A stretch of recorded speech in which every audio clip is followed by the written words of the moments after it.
Good afternoon, everybody. Welcome to our Wednesday edition of the Sales Mastery Training. My name is Mario Delgadillo out of Dallas, Texas. And today we're going to talk about fixed index annuities, my fave product in the world. But what we're going to do is we're going to start out first and foremost with a training, kind of like the X's and O's. I call it the Annuity 101 training, just to make sure everybody understands what the product actually is, what it isn't. And then from there, we're going to go through an illustration and we are going to go over some numbers. It's actually from a client I just got off the phone with. And yeah, pretty exciting. So here we go. Let's dive in. So the history of annuities, they can be traced back all the way to the Roman Empire. Guys, an annuity is just a contract. It's a promise to pay contract between two entities, really all it comes down to. In 1812 was the first US-based annuity, and in 1905, Andrew Carnegie used annuities to create the Teachers Pension Fund, okay? And this is important because every now and again, you'll get somebody who says, I've never heard of this before, right? Is this new? No, absolutely not. He has a quote here that says he's transferred to you and your successors as trustees, $10 million to provide retiring pensions for teachers in universities, colleges, and technical institutes. All information that can be verified. Now, let's talk about this, though. There's a couple different types of annuities, right? There's a fix where it just pays a fixed rate. There is a value, an index one, right, which is based on the value of an external index, right? So sometimes people say, Mario, okay, well, how does it work? Well, what happens is it's a cash account. So it's a cash account, just like a CD, right? And let's say I have 200 grand in a 401k. What's a 401k? A 401k is a variable account, right? That means the money is actually in the market, okay? And it goes up and down when the market goes up and down. So when somebody wants to roll into a fixed indexed annuity, they're basically selling off their positions and rolling the cash into a cash account. So what happens is that particular client on an annual basis will select an index. Oh, shoot, hold on. Oh, I recorded. Good. I want to make sure I was recording. They will select an index that their money will mirror on an annual basis. Okay. So it's mirroring the money. It's not in the actual market. Okay. And so if the index does well or performs good, they basically stroke a check and deposit it into that cash account. If the index does poorly or loses, they just hold a zero. That's indexing. A variable is, in my opinion, a horrible product. I've never sold a variable annuity, nor will I ever. It doesn't make sense to me. That's why. An annuity is something you take out for growth and protection. A variable annuity means the money is still in the market. It's like, then just stay in the market. Like, why do a variable annuity? But those are the three that you're going to run into. Now, here's something that we have to have a conversation with, and it's very simple. Annuities have a bad rap, okay? And it's because of people like Dave Ramsey and Susie Orman, okay? Why? Because at the beginning, there was a lot of risk because of variable annuities. So when people say, oh man, I heard annuities are bad, it's because they're hearing only about variable annuities. A variable annuity has risk. The only reason you get an annuity is to eliminate risk, right? Variable annuities are loaded with fees because they're managed, right? And at the beginning, when these products started getting really hot, bad agents were putting too many clients into these in order to make big commissions, right? But at the end of the day, you just have to understand, would you agree that Dave Ramsey's has a pretty big reach?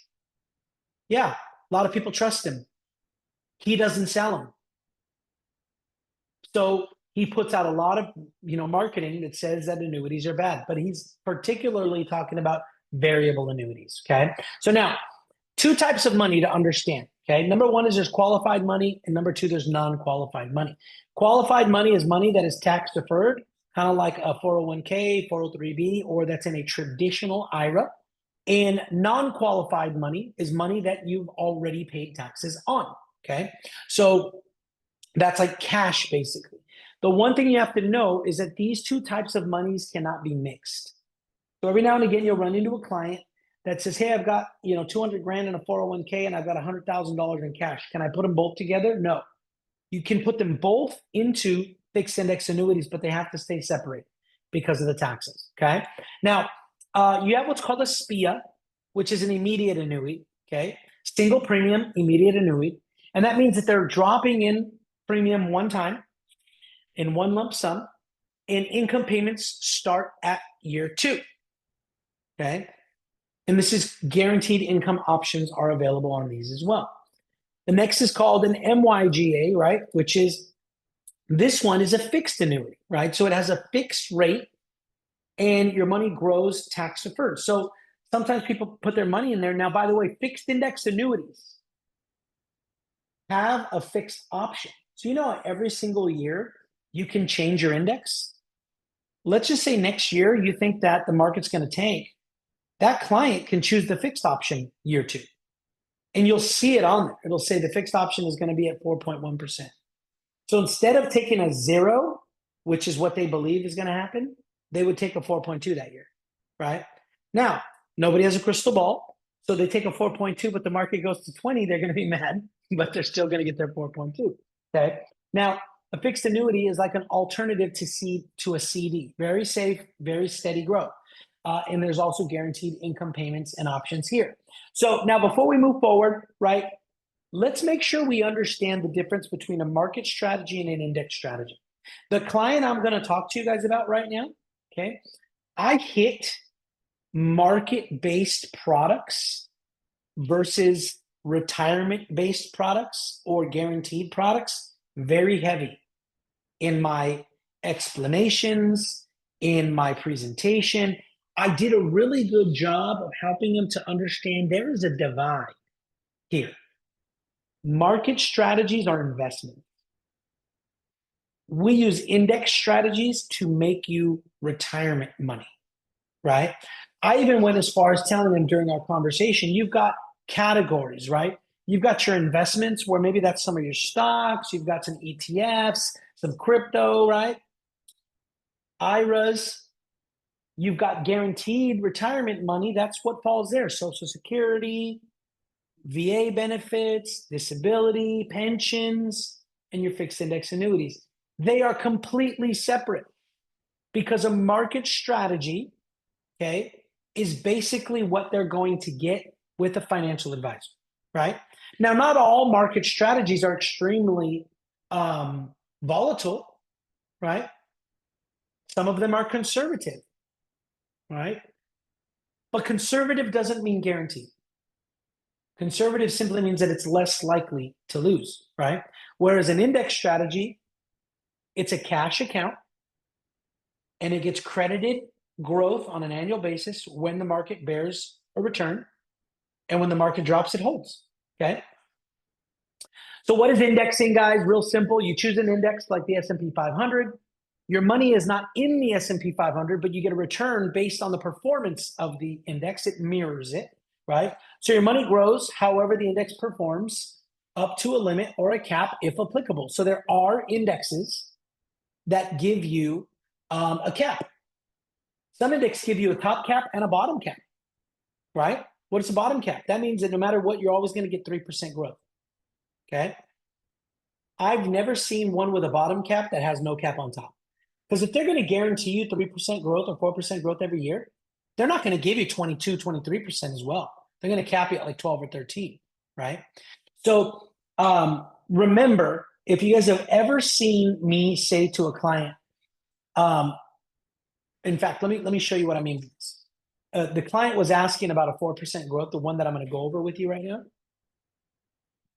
And let me show you how I was able to kind of get him to understand why this was a better fit for him, okay?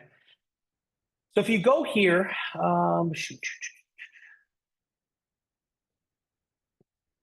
you guys have seen this before, right? This slide, Okay.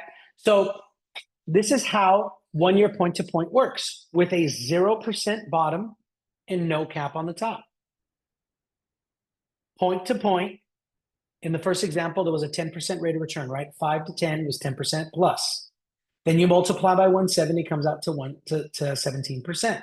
Year 2, there was a loss. So they would take a 0, even multiplied by 170. Year 3, point to point, there was a 6% rate of return multiplied by 170 is 10.2. So his question was, Mario, but wouldn't it be better if I got into a product that gives me a 5% bottom? Well, a 5% bottom is going to give you a 12% top, right? Okay. So what happens is, or even a 3%, 4%. I asked him, I said, do you remember how we calculate average? He's like, yeah. You add all three together, add them all together, divided by 3 gives you the percentage. So if you did 10, 0, and 6, it's going to get you 5.3. But if you don't take a bottom cap, you just take 0, but you accept 170% bonus on the top with no cap. 17 plus 0 plus 10.2 divided by 3 comes out to 9.1, right? So that 170% participation bonus is designed to offset 0 years. So instead of taking a 4 or 5 on those down years, it's actually 9.2 over 10 over the 3 years, right? So in that 0, you took a 9 as opposed to a 5 because of the 170% bonus. Now I'm talking really fast with numbers. Did I lose anybody? Okay. I'm gonna go over it again. He asked me, well, there's FIAs that give you a let's say 4% cap on the bottom. So it's not 0, it's 4. But FIAs that give you caps on the bottom, 9.5.999% out of 10 times are going to give you a cap on the top, right? So shouldn't I do that instead of taking a 0? This particular one gives you a 0 with no cap on top, but 170% bonus, right? So if you look at the 170% plan, when you add up, so if we didn't have a bonus, you could take 10 plus 0 plus 6 divided by 3 comes out to 5.3, 5.4, right? But if you add in the 170% bonus, it's 17 plus 0 plus 10.2. Divide that by 3, it's 9.1, right? So the 3-year average is 9.1, right? Because you wouldn't have been able to take that 17 if you had a 12% cap. So when you compare the two, instead of taking a 0% floor, a 2 or 3 or 4% floor, you take the 0 with 170% bonus, because 170% bonus brings up the overall average to 9.1. So you would perform better than if it wasn't. We can talk about it offline if you guys have questions on it, but remember, a fixed index annuity is literally like a blank piece of paper. Every company has one, and every piece of paper looks different. It's like, well, this one gives you a 3% bottom and a 12% cap. This one gives you 0% bottom, no cap, and 170% bonus. This one gives you guaranteed income for 10 years, but you lose value on the accumulation. This one gives you guaranteed income, but it doesn't lose value on accumulation. There's a million different ones. You have to find the right one for the actual client. That makes sense, guys? Okay. So now let me get back to the presentation. Sorry. I'm having difficulty toggling today. My internet has been acting up. So here we go. So if we come back to what is indexing, right?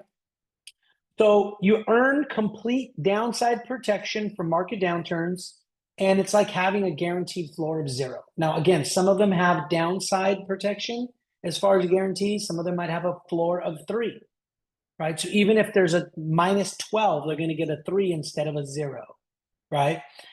I'm trying to make the case that a 0 floor with no cap and a big bonus is better than having a 3% cap on the bottom.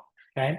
Now, what does indexing do for you? Number one is it historically performs at 7.8% without a bonus, right? So when you factor in a bonus, it's about 9 to 10%. Okay.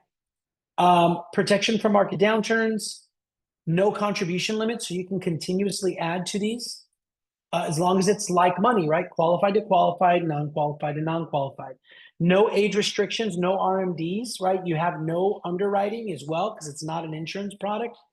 Access to your money for the most part, right? Remember, those are all different too. Some of them give you 10% access for the first 10 years. Some of them give you 10% access from year 2 to 10, right? So that there's liquidity options, but they all vary. And there's no fees built in unless you add in riders, right? Some of them are joint annuitant riders. Some of them are guaranteed income riders. So a lot of different ones. So index and fixed annuities both have zero fees and expenses. Some are uncapped with unlimited upside. Some companies will give you a bonus of 10%, up to 10% on your money. So some give you upfront bonuses, like right when you roll it in, they'll just give you a bonus. Some give you bonuses annually, and some give you both, right? So there are a waiver of surrender charges. So what happens, guys, is let's say a power accumulator 10. Power accumulator 10 means that they have to keep the lump sum of money in that product for 10 years. But does that mean that they lose access to their money? No. Starting at year 10, or excuse me, starting at year 2 to 10, they get 10% access to their money, right? Well, what if I needed 12% access? Well, from 10 to 12, according to what year you're in, there's a surrender charge that you're going to be charged, but you still get the 2% you need. Does that make sense? You're still going to get the money you need, but they will charge the balance a surrender charge. Every now and again, well, first off, so how do I know a fixed index annuity is the right fit for somebody? Well, can they live off the 10%? That's the question, right? Well, how do I know that they can live off it? Well, you did the FNA, right? You see, what's my Social Security? What's my pension? What's my wife's Social Security? Right? What am I earning versus my fixed costs? And if there's any shortages, does the 10% cover the shortage? Right? So that's the immediate, easy answer. Is it a right fit for me? Well, can you stay alive off of the 10%? Right? But Mario, what if I need more money? Right? Well, based on 200 years of analytical data, the insurance companies have decided that there's basically 3 reasons why somebody, I was talking to a client right now who we're going to go over, he's 70 years old. Okay. I said, sir, in 70 years on this beautiful planet of ours, have you ever needed more than $195,000 in a given year? He was like, no. I said, okay, at 70 years old, do you see yourself needing more than $195,000 in a pinch? And he just laughed. I said, okay, sometimes you just got to kind of put it into perspective for them. But the 3 things that the insurance companies say that could require more than 10% and would allow them to get these surrender charges waived is this. So they can be waived under the following circumstances. Home health care services, right? So if the annuitant requires home health care services as a result of being impaired in performing 2 out of the 6 activities of daily living for at least 60 days. What are the activities of daily living? Remember, like clothe yourself, bathe yourself, right? Cook for yourself, right? Feed yourself. So if they can't do at least 2 of the 6 for more than 60 days, the 10% waives, because that means they're going to need that money to pay for a nurse to come to their home. The next is terminal illness diagnosis. So if the annuitant is diagnosed with an illness or a physical condition that causes your life expectancy to be less than 12 years, or 12 months or less, then that 10% waives as well. And nursing home confinement. If you are confined to a licensed nursing home for at least 60 consecutive days or more, then you can actually waive that 10% because you need that money to pay for a nursing home. Okay.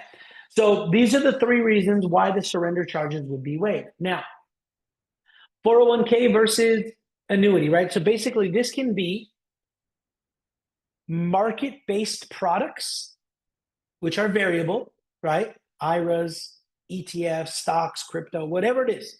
Market-based products versus an annuity, okay? No income, no retirement income, because it's not an income plan. The gentleman that I'm going to go over with you right now, he's got $3.2 million in his IRA. He takes $7,000 a month.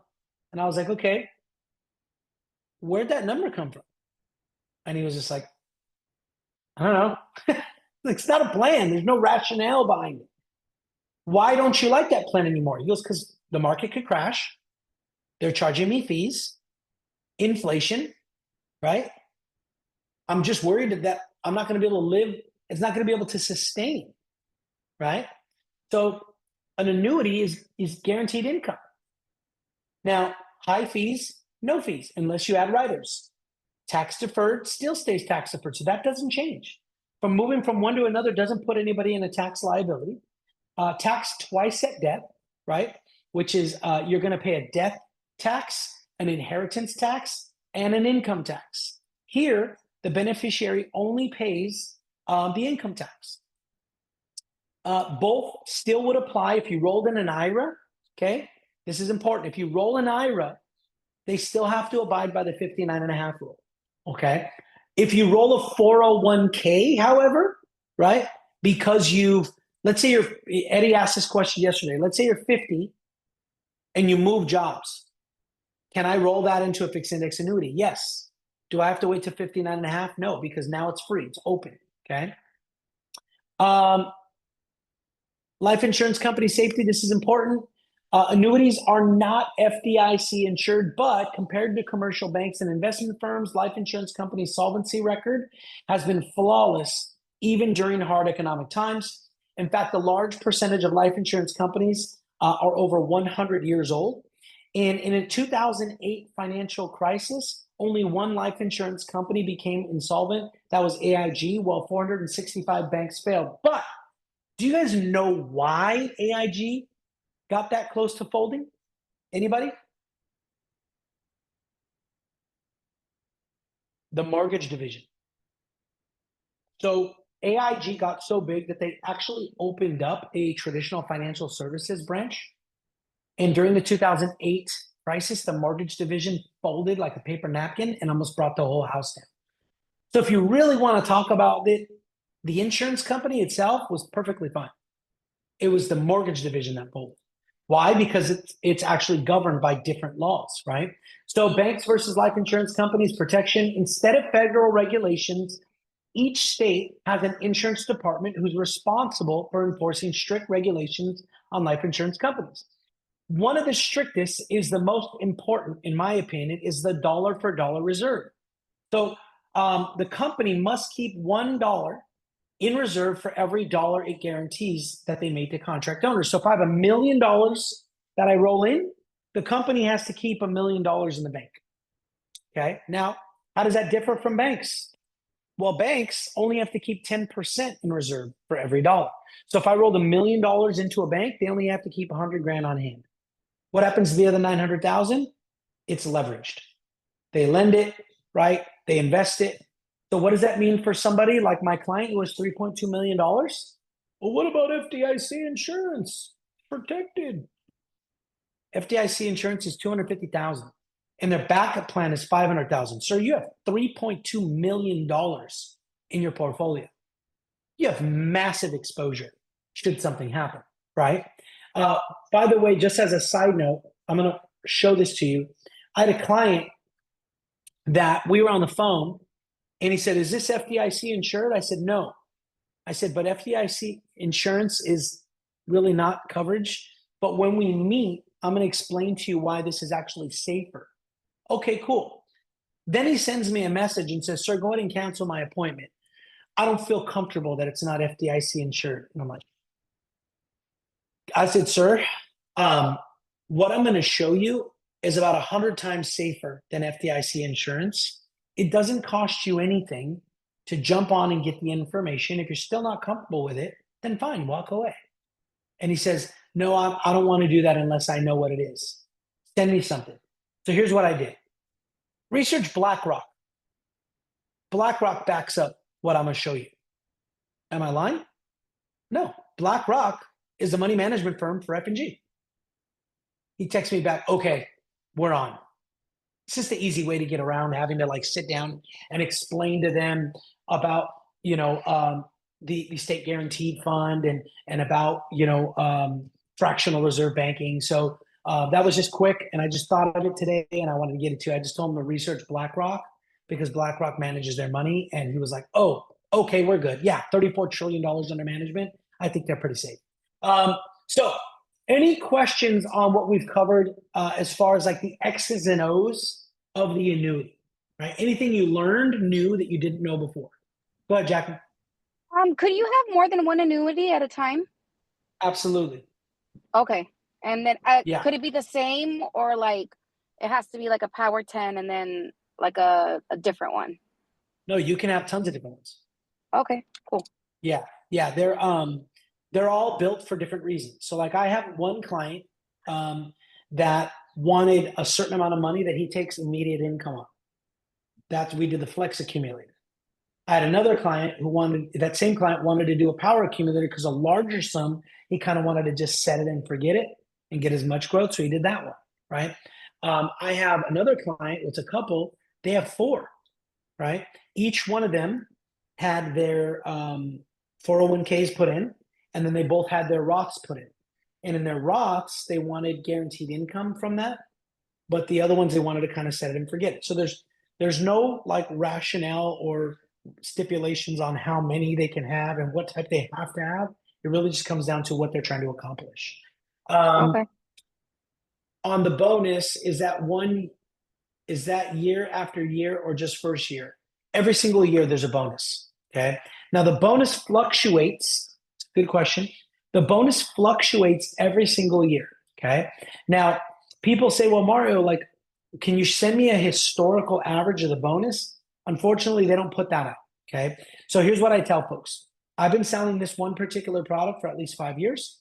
I've never seen the bonus be less than 120%. I've never seen it higher than 265%. Currently, it's 175. But I bet you guys didn't know this.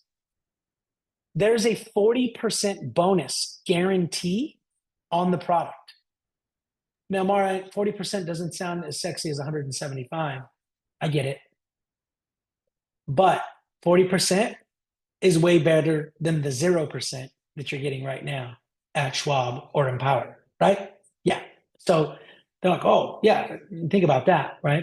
And if you guys know that you can do like the balance asset 5 with charge, right? There's the balance asset 5 point to point without charge. 175% participation.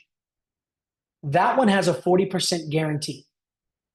But if you decide in any given year to elect an index that has a charge, so the balance asset 5 1 year point to point with charge has a 230% participation bonus, and that's guaranteed at least 100% minimum. So if they want to pay 1.15% in a given year, they can. What's cool about that product, though, too, is so unlike other products, when you have a rider that you add, whether you use that income rider or not, that 1.15% charge is on for the life of the product, right? This particular product, Power Accumulator 10 or many of them, okay, they give you an annual election. So every year you can decide if you want to buy up more participation points for 1.15. And then the next year you could say, no, I don't want to pay that 1.15 fee anymore. Let's just go to the free one. So every single year you can buy up participation points or go back to the free one. So it's not a dead set 1.15% charge for the life of the contract. You get to basically elect to buy participation points and be charged at any given year you want. Okay, does that make sense, guys? Okay, any other questions before I go through the illustration with you guys? I do. So can you Yes. go back, so going back to that example you gave, like if you have a 401k and you're 50, you move that money to an annuity. So now you have access to that money 10% for the next 10 years, right? Starting at year 2. Starting at year 2? Yeah, Okay. depending on the product, but usually it's the Power Accumulator 10 in that situation. Okay, so and then when they turn 59 and a half or 60, do they have access to all the money or they would never have access to the entire money? The 59 and a half rule is eliminated when they leave their job. So when they leave their job at 50, 59 and a half means nothing to them anymore. Okay, is that for any product? Anybody, Any anybody. 401k? No, just any person. Okay. So the generic rules of the 401k are this. You have to be 59 and a half or older to roll it or touch it without penalty. You can leave a job and move to another one and do something with it, or you can retire. So if somebody's 50 and leaves a job and they move that 401k, where are they going to move it? Into a fixed index annuity, right? Yes. So when they move it into the fixed index annuity, they don't have to abide by the 59 and a half rule anymore. Now, here's a caveat. Let's say I'm working at, I don't know, Ford, a dealership, and I'm 50 years old and I got 200,000 in my 401k. And I leave and I go work at Chevy. I can move this money because I'm not at the job anymore. But I want to take that 200 and I want to dump it into my new 401k at Chevy. Does the 59 and a half rule apply? Yes. Because I'm putting it back in a 401k. Okay, what if I just take the money? Do I still pay for the penalty, the 10%, or no? There would be no penalty because it's free, but you would pay your taxes. Okay. Yeah. Okay, thank you. Because now there's no penalty for taking your money, liquidating it, because you no longer are under the 59 and a half rule. But you would pay taxes, right?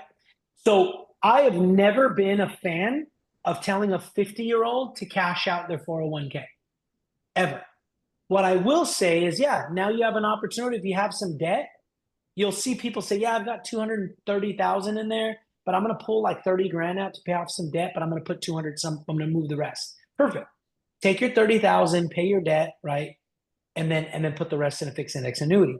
Or you can move it into an IBC, leave the whole 230,000 in there, borrow the 30,000 to pay off your debt, right? But that's a little bit more of a sophisticated approach to it. But either one will work. Does that make sense? Yes. Okay. Tell me if it doesn't, because I feel like it doesn't. I know No, you're having it a does. difficult time like understanding this product, but it's very simple. It's cash. Yeah, no, I understand. It's only that 10% that I always thought that no matter what, you have to pay. Like even No, if so your 401k is right there and you don't work there and you want to take your money, I always thought you needed to wait until 59 and a half. if you put it in another 401k, Okay. or if you put it in an IRA. Because what are the IRA rules? 59 and a half. So if I'm 50 and I take my 401k and I put it in an IRA, okay, the new IRA rule is 59 and a half. So I'm back stuck to 59 and a half. But let me take it a step further. What if, this is good, guys. This is scenarios. What if I'm 50, working at Ford, okay, and I roll my 401k into an IRA, and then I take that IRA and I move it into a fixed index annuity? What's the rule? How old are you again? There's actually two rules you have to abide by. You now have to abide by the IRA rule, which is 59 and a half. But you also have to abide by the fixed index annuity rules. The fixed index annuity rules is you can take 10% out for your first 10 years. So on the fixed index annuity side, starting at year 2, you could take 10% out. That's all you could take out, or you're going to get charges. But because I rolled in an IRA and I'm under 59 and a half, I still have to abide by the 59 and a half rule inside of the fixed index annuity. Okay. So I would, even though on the fixed index annuity, I can take 10% out starting at year 2 to 10, Mhm. but it's an IRA, so I'm only 50. I can't touch it at all without penalty until 59 and a half. Does that make sense? Yes. Okay. Patty, you look lost. So if they were to pull out the 10% on the FIA because they rolled it from an IRA, they would pay 10% penalty on that 10% that they pull out after I'm year not 2? sure. Yeah, yes. I'm not sure what the penalty would be for pulling it out of the IRA if it's 10%. But yes, if they pulled 10% out of their FIA starting at year 2, they would pay no fees on the FIA, but they would pay penalties on the IRA because they can't take it out to the 59 and a half. So they have to abide by 2 rules. So the FIA would be the best product for them because it's like, dude, you can't do crap for 10 years anyways.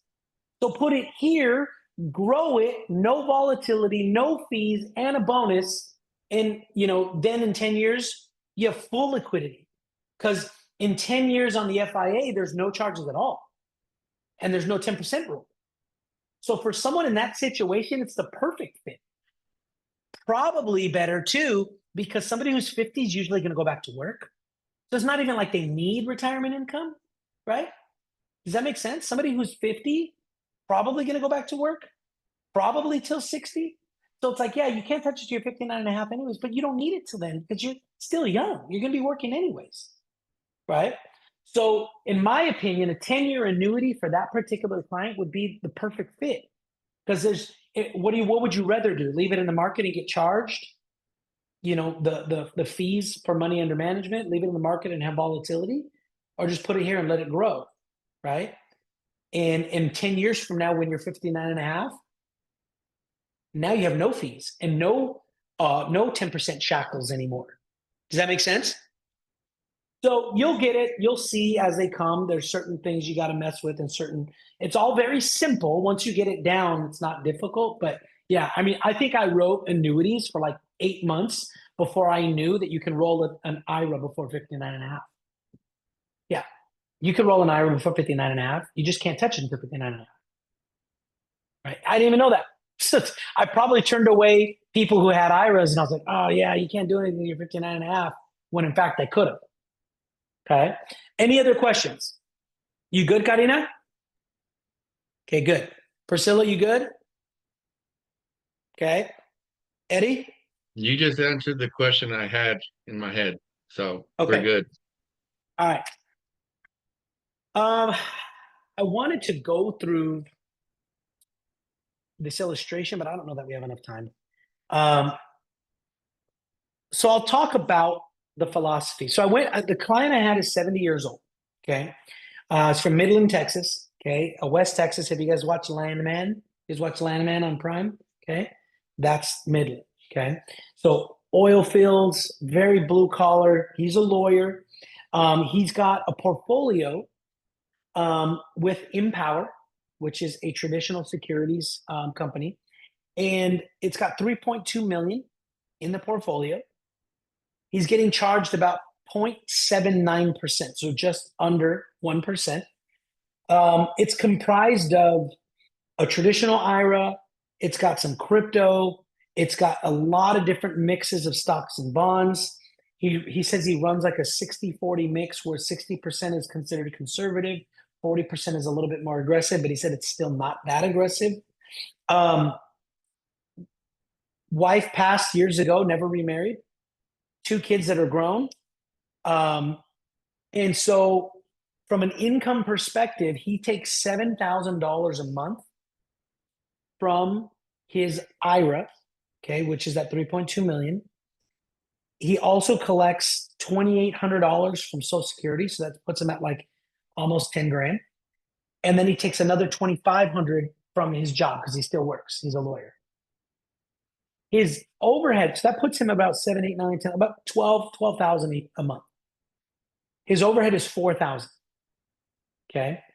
So he's got money, but his biggest concern was My 3.2, I'm being charged a fee. Inflation is a mofo, okay? And there's volatility. Plus, I'm debiting $7,000 from that account. So when you look at the money, you've got protection, bottom side protection, and growth, okay? Well, there's no bottom side protection. It's just, what is the guy at Empower promising me he's going to grow me at? Can that growth, okay, stand a chance against inflation, the opportunity for loss with volatility, the fee that is being charged, and a monthly $7,000 deduction? Does that make sense? So his biggest concern, no, Eddie, it doesn't? Okay. So his biggest concern was protection and growth to make sure that his product is competing with inflation and the money he's taking out. Okay. So as I looked at this, I said, okay, this is the approach that I'm taking. Okay. He needs $7,000 a month from this product, right? So you never, at least me, I never want to sound too presumptuous when I talk to a client. Like, that's awesome. Let me show you what 3.2 million looks like. Would I love to have it? Hell yeah.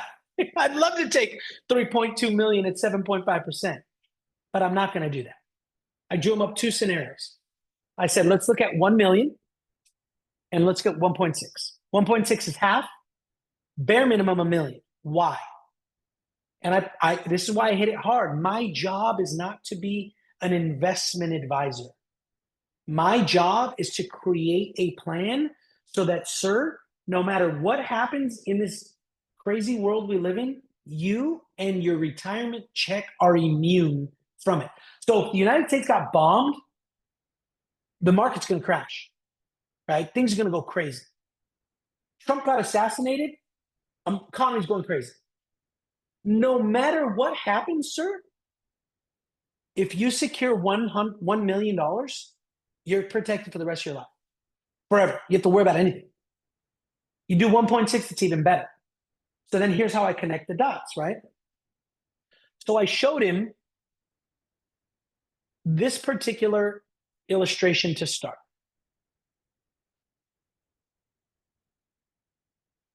So I showed him that we're going to do the Balanced Asset 5 Index, 1 year point to point with 175% participation, okay, which over the last 10 years has produced 9.1% growth, okay? Now remember, that's rate of return plus bonus together is 9.1. Now the lowest 10 years over the last 20 was 03 to 13. I make note that that's what 2008 was, because remember, I want to create a crash-proof product to make your plan immune from anything that might happen. Well, last time there was a crash in 2008, you would have not lost one dime. You actually would have came out of that 10-year period with 6.4% growth. He's like, whoa, right? Now, the highest 10 years over the last 20 was 09 to 19. You performed at 11.73%. But F&G allows me to illustrate 9.1%. So when I go back here, I say, okay, so first things first, if you rolled over $1 million, shit, 3.2 million, and we just said, let's be intentional to protect $1 million. And you just let it run. At 9.1% growth, you would turn $1 million to 2.3. He's like, what the heck? No loss factor, no fees, and growth with a bonus. He was like, dude, that's amazing. But he is talking about retiring at 73. So let's go. And I said, so the second one I drew up for you is this.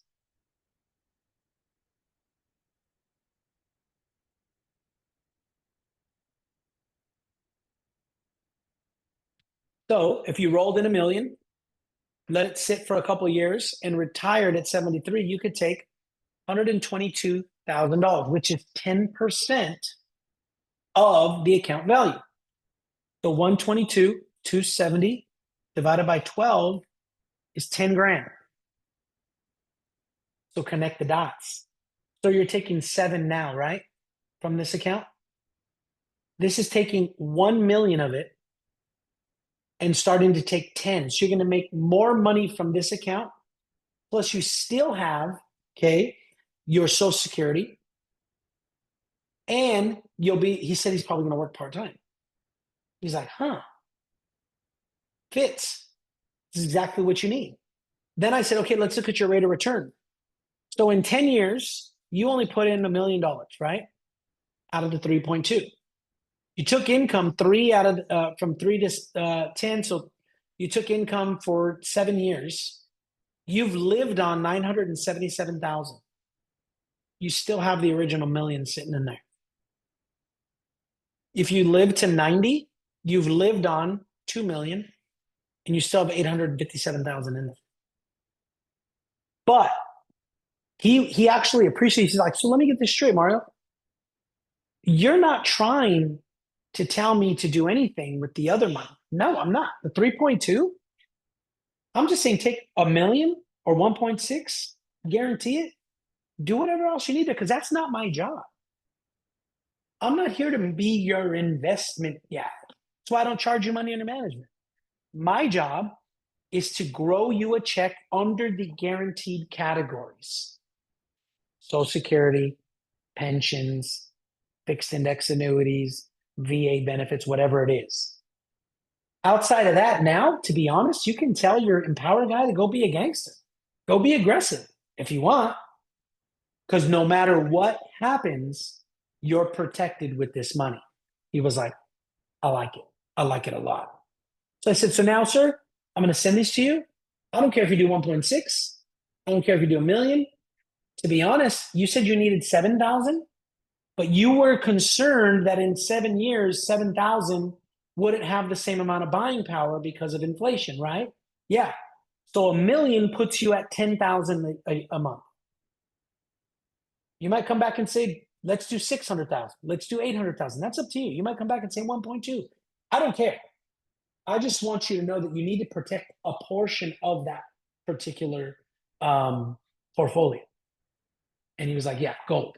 So I wanted to kind of take a deeper dive, but that's kind of the product, the company that, the appointment that I literally just came from. And we're going to meet again on Tuesday for the app review. Hopefully we do an application. I think anywhere from 600 to maybe 1.6, right?